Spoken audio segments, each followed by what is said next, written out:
ঠিক আছে, ওকে ভাই আসেন, আমি নাম থেকে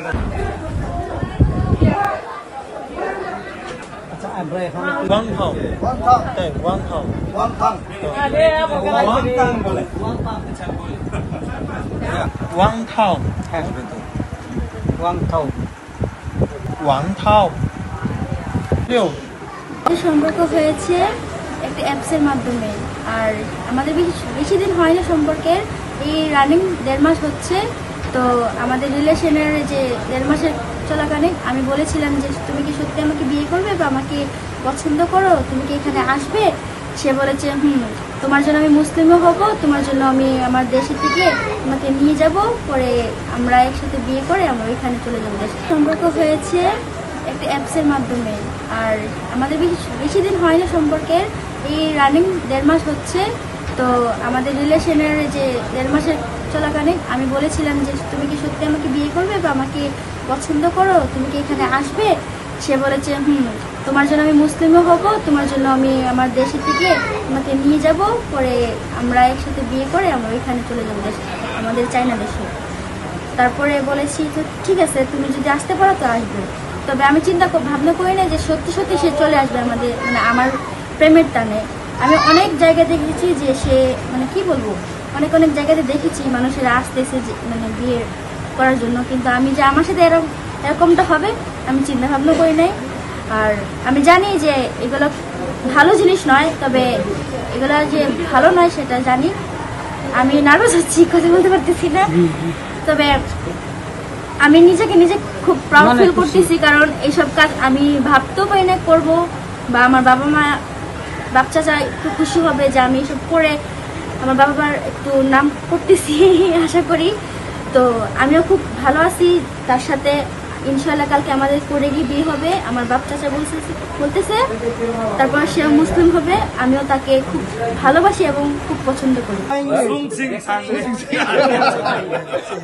ঠিক আছে, ওকে। আমরা তার বাসা বুঝি না। আর এক নম্বর হচ্ছে গিয়া বাস্তি মানে একটা কাজ করছে, একটু খারাপই লাগছে।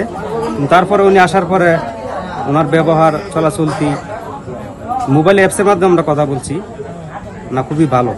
ওনার ফ্যামিলির সাথে কথা বলছি, ওনার ভাইয়ের সাথে ভিডিও কলে কথা বলছি, ওনার আম্মা আব্বা সবার সাথে আমরা মোটামুটি তো পরিচয় হয়েছি। তা উনি বলছে আমি তো আসছি বিয়ে করার জন্য, তো আমি মুসলিম হব যদি আপনারা আমার মুসলিম বানান। আমি বললাম আপনি মুসলিম হবেন, ঠিক আছে, ওনাকে আবার কিছু কষ্ট দিবে আমার বাস থেকে না। উনি বলছে না, আমি মুসলিম হব, আমি নিজের থেকে মুসলিম হব। আমি বলছি আমাদের ধর্মে এমন কোনো জোর জবরদস্তি নাই যে আপনি মুসলিম হইতে হবে কিংবা মুসলমান জোর করে বানানো, এরকম না। আপনি স্বইচ্ছায় বলেন, বলছেন আমি স্বইচ্ছায় মুসলিম হব, আপনারা সব কাজ করেন। আর আমি আমার দেশ থেকে আইনগতভাবে যেভাবে পদ্ধতিতে আমার আসার আমি সব নিয়মকরণ মাইনে আসছি, আর আমি বাংলাদেশের নিয়মকরণ মাইনে আমি বিয়ে করবো। এখানে আমাদের বাংলাদেশে একটা লোক আসছে, সে সুদূর চীন থেকে ভালোবাসার টানে। সেটা আসলে আমাদের ব্রাহ্মণবাড়িয়ার একটা প্রত্যন্ত এলাকায় যে সে আসছে, আসলে আমরা অনেক খুশি এবং এটা খুব এনজয় করতেছে। আমরা অনেকেই আসতেছে, এসে দেখতেছে, হ্যাঁ ভালোই লাগতেছে, মোটামুটি খারাপ। আজকে অনুমান 12:30টার দিকে আমি মহিষ ভাই একটা প্রোগ্রামে যাচ্ছিলাম, তো আমাকে কিছু লোক বললো যে চেয়ারম্যান সাহেব সকালে দিক দিয়ে দেখলাম একজন চাইনার লোক আসছে আমাদের গ্রামে নাকি।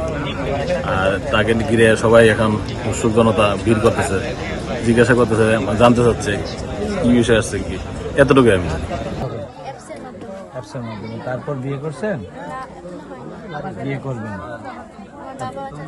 আপনি ওনাকে এই কথাটা বলেন। উনি আসছে চীন দেশ থেকে, প্রেমের টানে আসছে যা শুনলাম। এই যে আমাদের নাসিরনগরের এই বাড়ির তাহের মিয়ার বাড়ির সুরমা আক্তার, তার সঙ্গে প্রায় 1-1.5 মাস আগে একটা অ্যাপসের মাধ্যমে, ওয়ালটক অ্যাপসের মাধ্যমে পরিচয় হয়। পরিচয় হওয়ার পর তাদের মধ্যে প্রেম হয়। সে আসছে এই দেশে বিয়ে করবে এবং সে কোনো ধর্মে বিশ্বাসী ছিল না, এখন মুসলিম ধর্মে বিশ্বাসী হয়ে আগামীকাল যাবে কোর্টে নাকি, আগামীকাল কোর্টে যাবে এবং সে সকল বৈধ প্রসেস